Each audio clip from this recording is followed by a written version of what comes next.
Welcome to Jyothi TV. ముందుగా headlines చూద్దాం.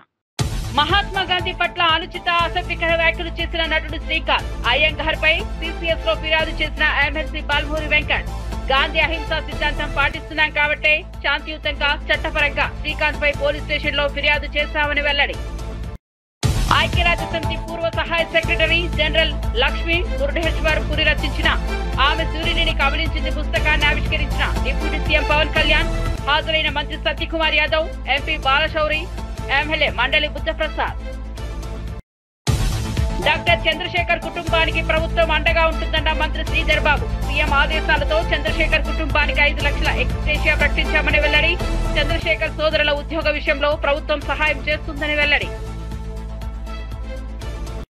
Congress party అంటేనే మోసమన్న బీజేపీ ఎంపీ రఘునందన్ రావు. అధికారంలోకి వచ్చి 22 నెలలు అయినా ఇచ్చిన హామీలు నెరవేర్చని కాంగ్రెస్ కు జూబ్లీహిల్స్ ఉప ఎన్నికల్లో ప్రజలు తగిన బుద్ధి చెప్పారని పిలుపు.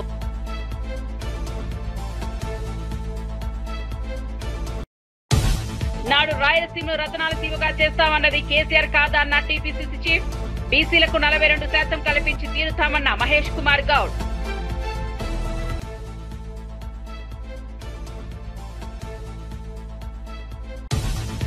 ఇక వార్త వివరాల్లోకి వెళ్తే, మహాత్మా గాంధీ పట్ల అనుచితంగా మాట్లాడిన నటుడు శ్రీకాంత్ అయ్యంగార్ పై టీపీసీసీ ఉపాధ్యక్షులు MLC doctor Balmoori Venkat CCS police station లో ఫిర్యాదు చేశారు. గాంధీజీ అహింసా సిద్ధాంతం పాటిస్తున్నందున శాంతియుతంగా చట్టబద్ధంగా చర్యలు తీసుకుంటున్నామన్నారు.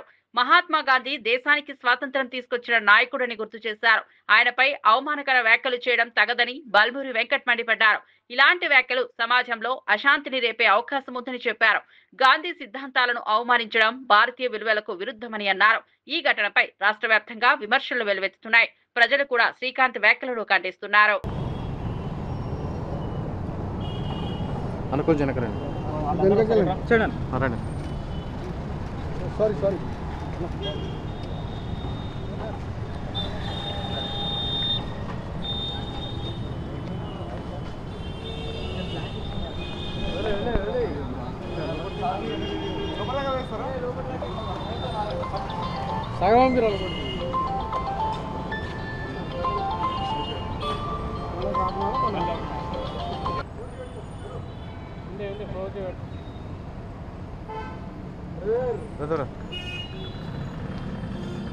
గత కొద్ది రోజులుగా సోషల్ మీడియా హ్యాండిల్స్లో అదేదో హీరోయిజం లెక్క తను మాట్లాడే విషయాలు గాంధీ గారి గురించి చాలా అసభ్యకరంగా పోస్టులు వీడియోలు పెట్టడం జరుగుతుంది.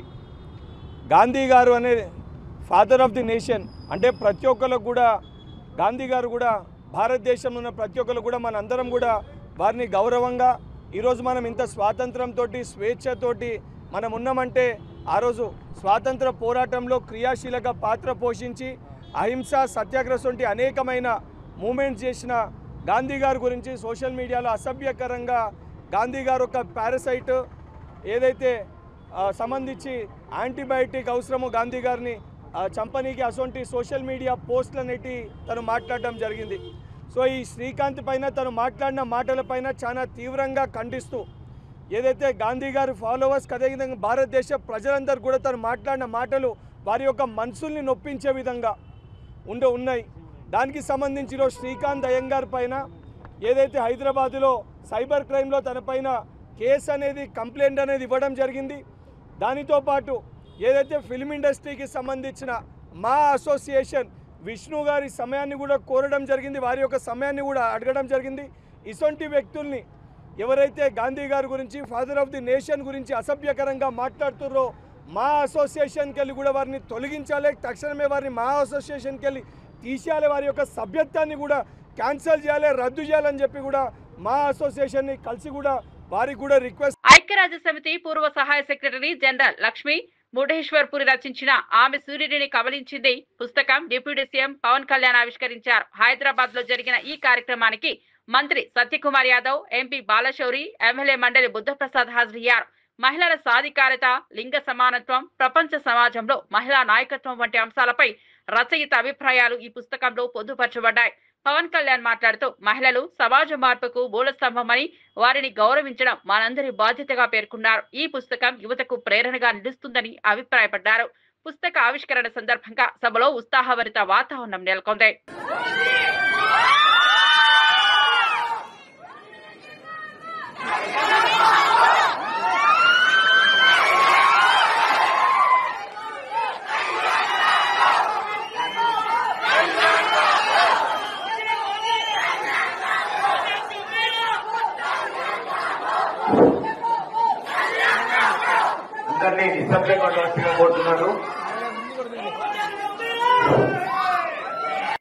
ఇవన్నీ ఏంటి నేను ఎట్లా ఆలోచిస్తానంటే నాకు దేశభక్తి ఎవరు చెప్పగలరు. దేశభక్తి should be innate responsibility for anyone who is Born in this country to the matter anyone in which ever country they were born.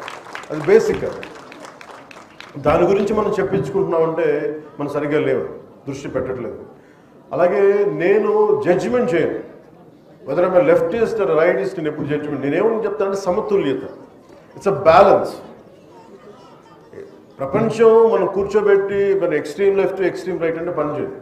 So నేను అందుకని ఈరోజు నేను పాలిటిక్స్కి వచ్చినా పుస్తకాలు చదివినా అది ఎవరికో చెప్పడానికో ఈరోజు పంచుకుంటాను. కానీ నా ఆలోచన ప్రతిసారి ఏముంటుంది, నేను మన విజయవాడ లాంటి వచ్చినప్పుడు నేను కమ్యూనిస్టులతో మాట్లాడతాను, లేదంటే రైట్ వింగ్ మారిపోయాడు ఇట్లాంటి నేను ఎప్పుడు అట్లేదు, ఎప్పుడు ఒకటేలా ఉన్నాను. కాదు ఏంటంటే నేను ఎప్పుడు ఆ బ్యాలెన్స్ని చూసుకుంటా ఉన్నాను. సో ఉదాహరణకి చిటా గ్యాంగ్ విప్లవ వీరులది కానీ, ఒక చంద్రశేఖర్ ఆజాద్ కానీ, అలాగే మొత్తం కూర్చోబెట్టి గజనీ మహమ్మద్ మనకి దాడులు కానీ, ఇవన్నీ ఒకటే కాలంలో ఒక 7-8 ఇయర్స్ టైంలో అటు కమ్యూనిస్ట్ చరిత్ర చదివాను, భారతీయ సంస్కృతి మీదుగా చదివాను. అలాగే నండూరు రామ్మోహన్ రావు గారి విశ్వదర్శనం కానీ, ఇవన్నీ కూడా నా మీద చాలా ప్రభావం చూపించే ఇవన్నీ. సో పుస్తకాల మీద నాకు ఒక అపరిమితమైన ఎందుకు ఇష్టం. చిన్నప్పుడు వెతికాను, మెడ్రాస్కి వెళ్తే హిగిన్ బోథామ్స్ అనో లేదంటే ల్యాండ్ మార్క్లో, ఇక్కడికి వచ్చిన తర్వాత యుఎస్కి లాంటి వెళ్తే బాన్స్ అండ్ నోబుల్స్ అని అలాంటి పుస్తకాలకి వెళ్ళి వెతికేవాడిని పుస్తకాల కోసం, తపన పడతాను పుస్తకాల కోసం. ఇదంతా దేనికి చేస్తానంటే to understand each other culture, మనం వేరే సంస్కృతిని అర్థం చేసుకోవటం. అన్ని జీవితాలను మనం బతకలేం, కానీ ఒక్కొక్క పుస్తకంలో రాసే జీవితం దానికి సంబంధించిన అంశాలు మనల్ని చాలా ప్రభావితం చూపిస్తాయి. అలాగే మనకి పొద్దున్నే చదువుతా నేను వనవాసి అనే విభూతి భూషణ్ బందోపాధ్యాయ గారిది వనవాసి అని పుస్తకం చదువుతూ వచ్చాను. ఆ దాంట్లో అది ఏముంటుందంటే అది తెలుగు ట్రాన్స్లేషన్. అది అలాంటిది ఆయన గురించి చదువుతూ ఉంటే మనకి 1914-20లో ఎలా ఉండేది కలకత్తా, అప్పుడు పరిస్థితులు ఏంటి, అప్పుడు ఆలోచన విధానం ఎలా ఉండేది, ఇట్లాంటివన్నీ మనకి. మచిలీపట్నం పట్టణ పోలీస్ స్టేషన్ లో సీఐ యేసుబాబుతో పేర్ని నాని మధ్య జరిగిన వాగ్వాదం రాజకీయంగా చర్చనీయాంశమైంది. ఈ ఘటనపై స్పందించిన పేర్ని నాని తాను ఎక్కడా విధులకు ఆటంకం కలిగించలేదని స్పష్టం చేశారు. పెళ్లిపీటలపై కూర్చోవలసి ఉండటంతో త్వరగా రిమాండ్ ప్రక్రియ పూర్తి చేయాలని మాత్రమే అడిగానని తెలిపారు. మేయర్ భర్తపై సీఐ రెచ్చగొట్టేలా మాట్లాడారని ఆరోపించారు. కేసు పెడితే ఏమవుతుందని ప్రశ్నిస్తూ అరెస్ట్ అయితే బెయిల్ తీసుకొస్తామన్నారు. ఈ ఘటనపై స్థానిక రాజకీయ వర్గాల్లో చర్చలు జరుగుతున్నాయి. పోలీసులు ప్రజాప్రతినిధులు మధ్య సయోధ్య అవసరమని విశ్లేషకులు వ్యాఖ్యానిస్తున్నారు.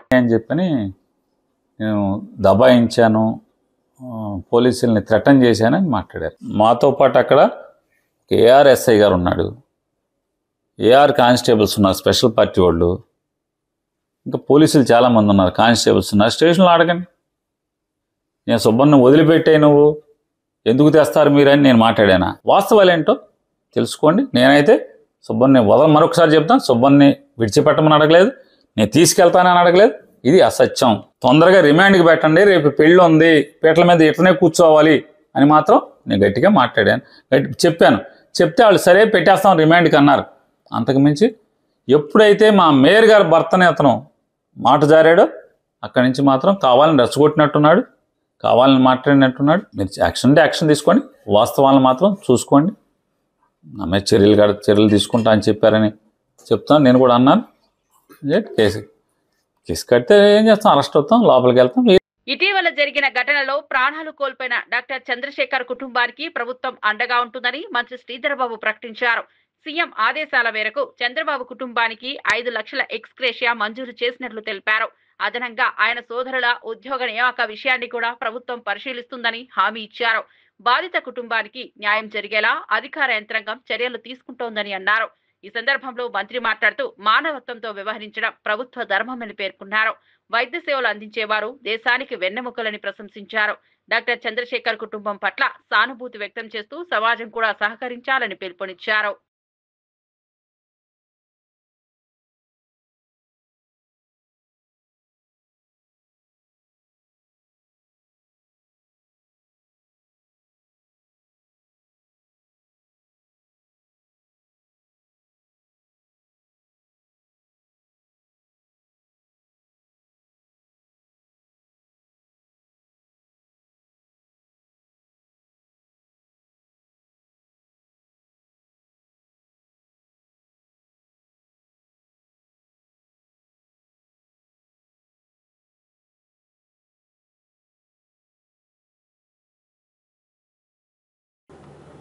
ఒక దుర్ఘటన హంతకులతోని చంపబడ్డ మరి ఈ సోదరుడికి సంబంధించిన కుటుంబాన్ని ఆదుకోవాలి అని ముఖ్యమంత్రి గారు మరి వారి కుటుంబానికి 5 లక్షల రూపాయల ఎక్స్గ్రేషన్ ప్రభుత్వం తరఫున ప్రకటించడం, దానికి తోడు వారి ఇద్దరు అన్నలు కూడా బాగా చదువుకున్న వ్యక్తులు,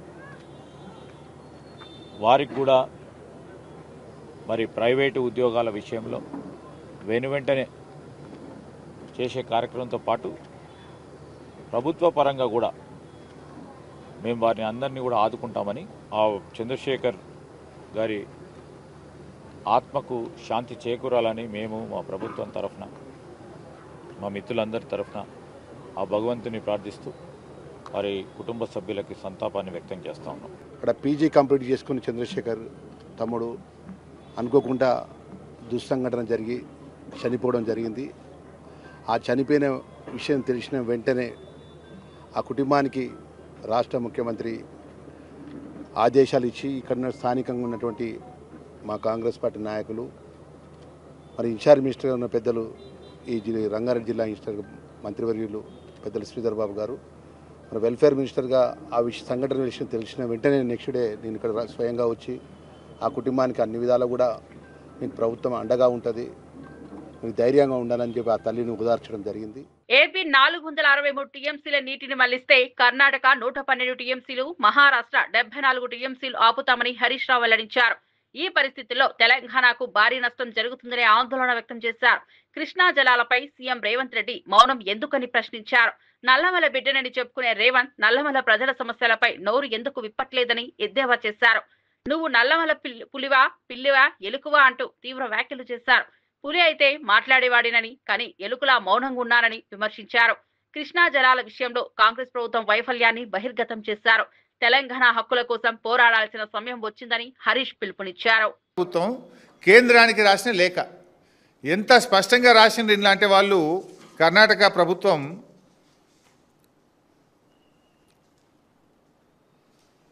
para 11 page 3, by all the stated diversions by Andhra Pradesh 80 plus 100 plus 243, 80 ఏమో పోలవరం ప్రాజెక్టు, 80 కంటే ఎక్కువ పోలవరం రైట్ మెయిన్ కెనాల్ నుంచి ఇంకో 100 తీసుకుపోతుండ్రు, 100 ఇప్పుడు బనకచెర్ల 243, 80 plus 100 plus 243 మొత్తం కలిపితే మాకు అగ్రిమెంట్ ఏదైతే అప్పుడు ఆంధ్రప్రదేశ్, మహారాష్ట్ర, కర్ణాటక కలిపి గోదావరి బచావత్ రిపోర్ట్ ప్రకారం, అవార్డు ప్రకారం ఒక అగ్రిమెంట్ చేసుకున్నారు.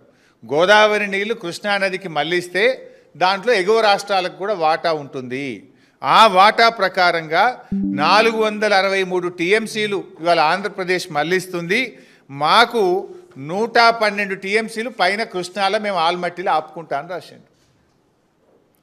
423 టీఎంసీలు ఆంధ్రప్రదేశ్ మళ్లిస్తుంది. బనకచెర్ల కావచ్చు, పోలవరం కావచ్చు, అదనంగా తీసుకునేది కావచ్చు. మొత్తం 423లో 112 టీఎంసీలు పైన ఆపుకుంటా. ఎంత స్పష్టంగా రాస్తారంటే పేజ్ 13లో, the ministry of Jal Shakti is requested to intimate the date of clearance of the project in question so that Karnataka can take appropriate action for utilization of Krishna water. మీరు ఎప్పుడు అనుమతిస్తారో మాకు చెప్పండి. మీరు అనుమతిస్తే ఇక మేము తెల్లారికెళ్ళి మీద నీళ్ళు ఆపుకుంటా, కృష్ణానది జలాలు నేను ఆపుకుంటా మీద అంటుండు. మీరు అనుమతిస్తే మీద నీళ్ళు నేను ఆపేసుకుంటా అంటుండు. ఎవడు నష్టపోతాడు? తెలంగాణ పరిస్థితి రెండింటికి చెడ్డ రేవుడవుతుంది. కింద గోదావరి నీళ్ళు పోతే మీద కర్ణాటక వాడు కృష్ణా నీళ్ళు ఆపుకుంటే మన బతికేం కావాలి? మాకు హక్కున్నది. మాకు గోదావరిలో జరిగిన ఇంటర్స్టేట్ అగ్రిమెంట్ ప్రకారంగా ఆంధ్రప్రదేశ్ ఎన్ని నీళ్లు మళ్ళిస్తే పైన కృష్ణాలో మా రేషియో ప్రకారం మేము ఆపుకుంటాము 112 టీఎంసీలు ఆపుతామని చెప్పి ఇది కర్ణాటక రాసిన ఉత్తరం. ఇక మూడవది, ఎన్టీఆర్ జిల్లాలోని నందిగామ వై జంక్షన్ వద్ద రోడ్లపై గుంతలను స్వయంగా పూడ్చిన ట్రాఫిక్ కానిస్టేబుల్ రవికిరణ్ సామాజిక స్పృహకు నిదర్శనమయ్యారు. భారీ వర్షాల కారణంగా జాతీయ రహదారిపై గుంతలు ఏర్పడి వాహనదారులు ఇబ్బందులు పడుతున్నారు. ఇది గమనించిన హైవే మొబైల్ కానిస్టేబుల్ రవికిరణ్ స్వయంగా మట్టి త్రవ్వి గుంతల్లో వేసి పూడ్చారు. ఆయన చర్యతో వాహన రాకపోకలు సులభమయ్యాయి. ఈ చొరవకు వాహనదారులు, ప్రయాణికులు హర్షం వ్యక్తం చేశారు. ప్రభుత్వ యంత్రాంగం పాక్షికంగా స్పందించినప్పటికీ ప్రజల కోసం ముందుకు వచ్చిన ఈ పోలీస్ విధి నిబద్ధతను ప్రతిబింబించారు. రవికిరణ్ సేవా దృక్పథం సోషల్ మీడియాలో ప్రశంసలు అందుకుంటోంది.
కాంగ్రెస్ పార్టీ అంటేనే మోసమని బీజేపీ ఎంపీ రఘునందన్ రావు తీవ్రంగా విమర్శించారు. అధికారంలోకి వచ్చి 22 నెలలైనా ఇచ్చిన హామీలను నెరవేర్చలేదని మండిపడ్డారు.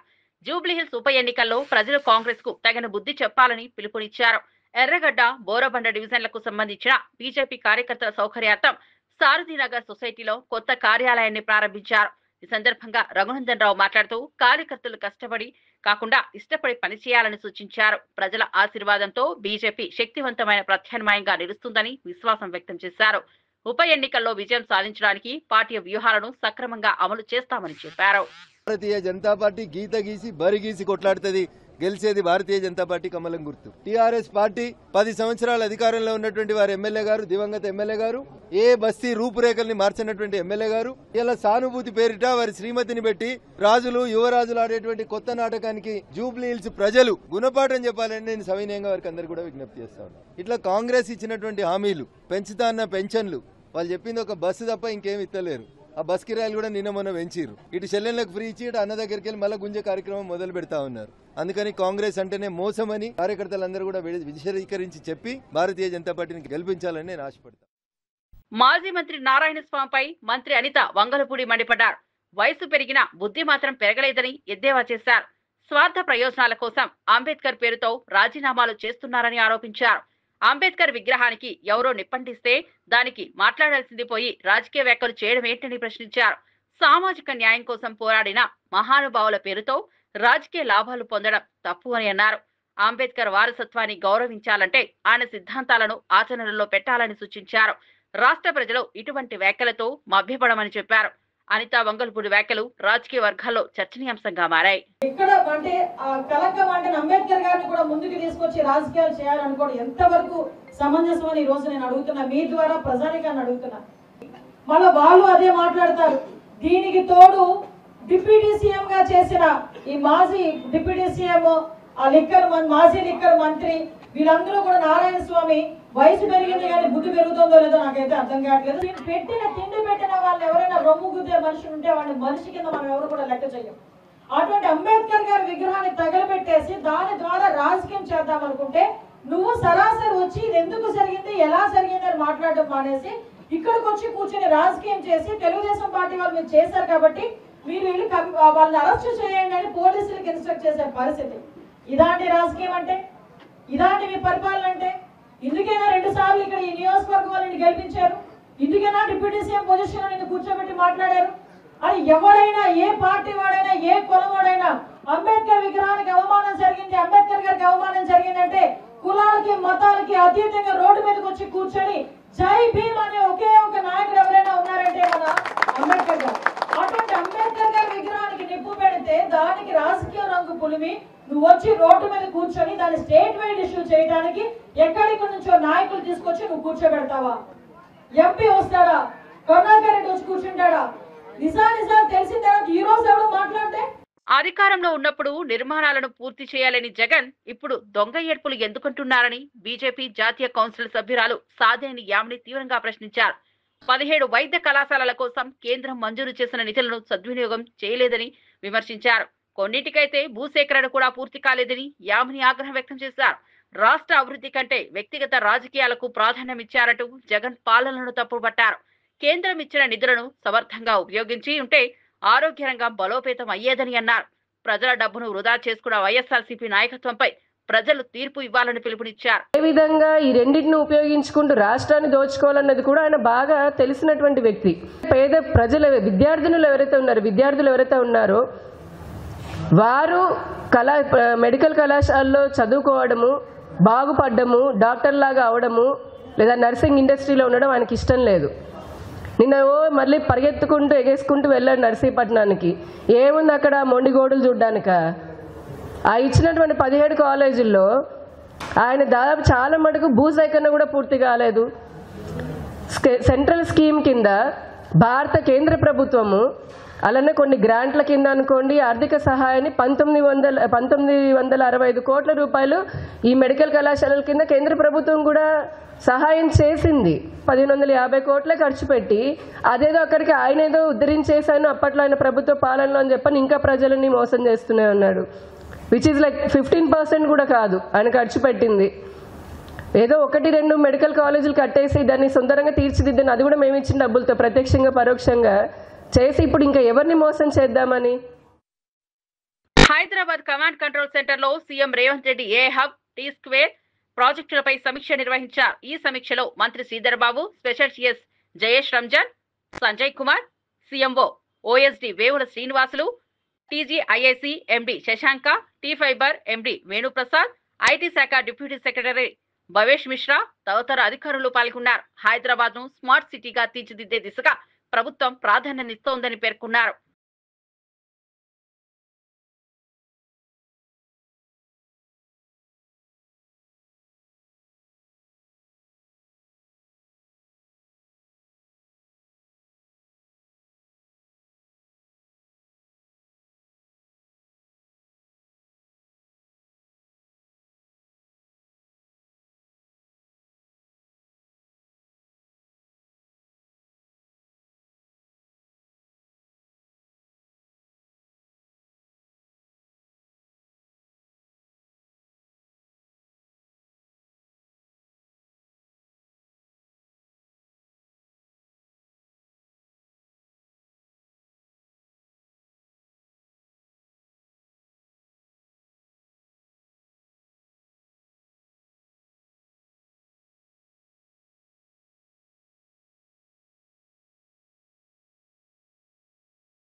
రాయలసీమను రత్నాల సీమగా చేస్తామని మాటిచ్చింది కేసీఆర్ కాదా అని టీపీసీసీ చీఫ్ మహేష్ కుమార్ గౌడ్ ప్రశ్నించారు. గతంలో కేసీఆర్ చేసిన హామీలపై ఇప్పుడు బీఆర్ఎస్ నాయకత్వం సమాధానం చెప్పాలన్నారు. చంద్రబాబు జగన్లతో కలిసి విందులు వినోదాలు చేసుకున్నది ఎవరో ప్రజలు మరవలేదని విమర్శించారు. తెలంగాణకు దక్కాల్సిన ఒక్క నీటి బొట్టును కూడా వదిలిపెట్టమని స్పష్టం చేశారు. కాంగ్రెస్ ప్రభుత్వం ఏర్పడిన వెంటనే బనకచెర్ల ప్రాజెక్టుపై కేంద్రానికి ఫిర్యాదు చేశామని గుర్తు చేశారు. బీసీలకు 42% రిజర్వేషన్లు కల్పించడం తమ సంకల్పమని పేర్కొన్నారు. తెలంగాణ అభివృద్ధి కోసం కాంగ్రెస్ ప్రభుత్వం కట్టుబడి ఉందని తెలిపారు. మహేష్ కుమార్ గౌడ్ వ్యాఖ్యలు రాష్ట్ర రాజకీయాల్లో కొత్త చర్చకు దారితీశాయి. మొదట్లో ఉన్నటువంటి చంద్రబాబు కానీ ఆ తర్వాత జగన్మోహన్ రెడ్డి గారు కానీ ఆ ఇద్దరితోనూ కేసీఆర్ గారు కలిసి భోజనాలు చేయడం, విందులు వినోదాలు చేసుకోవడం, వీరి యొక్క ఉదాసీనత వల్లనే అక్కడ జీవోలు ఇవ్వడం జరిగింది. కాంగ్రెస్ ప్రభుత్వం వచ్చిన తర్వాత రేవంత్ రెడ్డి గారి నేతృత్వంతో ఉత్తమ్ కుమార్ రెడ్డి గారు ఇరిగేషన్ మంత్రిగా మొదటిసారి ఢిల్లీకి వెళ్ళి కంప్లైంట్ చేసినట్టు సందర్భం. మనక చర్ల ముందుకు పోకుండా ఆగాలని కంప్లైంట్ ఇచ్చింది 2023లో వచ్చినటువంటి కాంగ్రెస్ ప్రభుత్వం. ముఖ్యమంత్రి గారు, ఇరిగేషన్ మంత్రి గారు, ఎమ్మెల్యేలకి, ఎంపీలకి, మంత్రులందరికీ పవర్ పాయింట్ ప్రజెంటేషన్ ఇచ్చి కూలంకషంగా వివరాలను చెప్పడం జరిగింది ప్రజాభవన్లో. సరే, ఇవన్నీ ఒక్కటైతే ఒక్కటి మాత్రం వాస్తవం, కాంగ్రెస్ ప్రభుత్వం తెలంగాణకి దక్కాల్సిన నీటి వాటా విషయంలో ఎక్కడ కూడా కాంప్రమైజ్ ఉండదు. ఒక్క నీటి చుక్కను కూడా వదులుకోవడానికి కాంగ్రెస్ ప్రభుత్వం రేవంత్ రెడ్డి నేతృత్వంలో ఆ ప్రశ్నే రాదు. తెలంగాణకి రావాల్సిన హక్కుల విషయంలో ఎక్కడ కూడా రాజీ ఉండదు, ఇది స్పష్టం. ఇంకా లోకల్ బాడీ ఎన్నికల విషయానికి వచ్చినప్పుడు ముఖ్యమంత్రి గారు కానీ, డిప్యూటీ గారు కానీ, మేము కానీ, మా మీనాక్షి నటరాజు కానీ కట్టుబడి ఉన్నాము. 42% రిజర్వేషన్ ఇవ్వాల్సిందే అనేటువంటి విషయంలో కట్టుబడి ఉన్నాం. ఇలా కోర్టులో ఇంటర్వ్యూ స్టే ఇచ్చినప్పటికి కూడా ముఖ్యమంత్రి గారు మేమంతా కూడా వీలైన త్వరగా సుప్రీంకోర్టుకి వెళ్ళి హైకోర్టు ఇచ్చిన స్టే మీద అప్పీల్ చేయాలంటే ఒక నిర్ణయంతో ఉన్నాం. బీసీలకి 42% రిజర్వేషన్ విషయంలో ఎక్కడ రాజీ ఉండదు. 42% రిజర్వేషన్ విషయంలో బీజేపీ పార్టీ ఆపణలో అసలైన ముద్దాయి. ఇలా తెలంగాణ కాంగ్రెస్ ప్రభుత్వం రేవంత్ రెడ్డి గారి నేతృత్వంలో 3 జీవోలు ప్రభుత్వం రాగానే 95 ఏళ్ల తర్వాత స్వాతంత్రం వచ్చిన తర్వాత మొట్టమొదటిసారిగా కుల సర్వే చేయడం అనేది ఒక చరిత్రాత్మక నిర్ణయం. ఆ కుల సర్వే కూడా శాస్త్రీయబద్ధంగా చేసి ఎంపెరికల్ డేటాను ఎస్టాబ్లిష్ చేయడం జరిగింది. ఆ డేటా ఆధారంగానే ఇవాళ 42% రిజర్వేషన్ ఇచ్చాం. అంతకుముందు ఏ ఆధారం లేదు. బీసీలకు రిజర్వేషన్ ఇవ్వాలంటే ఏ ఆధారం లేదు. సుప్రీంకోర్టు చాలా సందులు అడిగింది మీకు ఏ ఆధారం. ఇప్పుడు అలాంటి ఆధారం కాంగ్రెస్ ప్రభుత్వం ఇలా కుల సర్వే ద్వారా పొందుపరిచింది, ఒక ఎంపెరికల్ డేటాను పొందుపరిచింది. కాబట్టి 42% జీవో ఇస్తూ సీఎం రేవంత్ రెడ్డిపై ఒక వారంలోపు సుప్రీంకోర్టులో కేసులు వేస్తానని ప్రజాశాంతి పార్టీ అధ్యక్షుడు కేఏ పాల్ సంచలన వ్యాఖ్యలు చేశారు. రేవంత్ పై ఇప్పటి వరకు 18 ఫిర్యాదులు వచ్చాయని, వాటిని చట్టపరంగా ముందుకు తీసుకెళ్తానని వెల్లడించారు. రాష్ట్ర ప్రజల కోసం తాను న్యాయ పోరాటం కొనసాగిస్తానని స్పష్టం చేశారు. తెలంగాణలో అవినీతి, అధికార దుర్వినియోగం పెరిగిపోతున్నాయని ఆరోపించారు.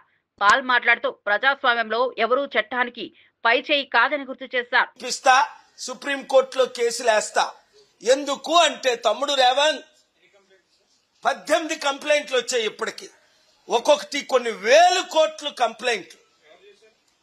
Public interest litigation form frame చేస్తున్నాను. 1 by 1 వీక్ సమయం ఇస్తున్నాను.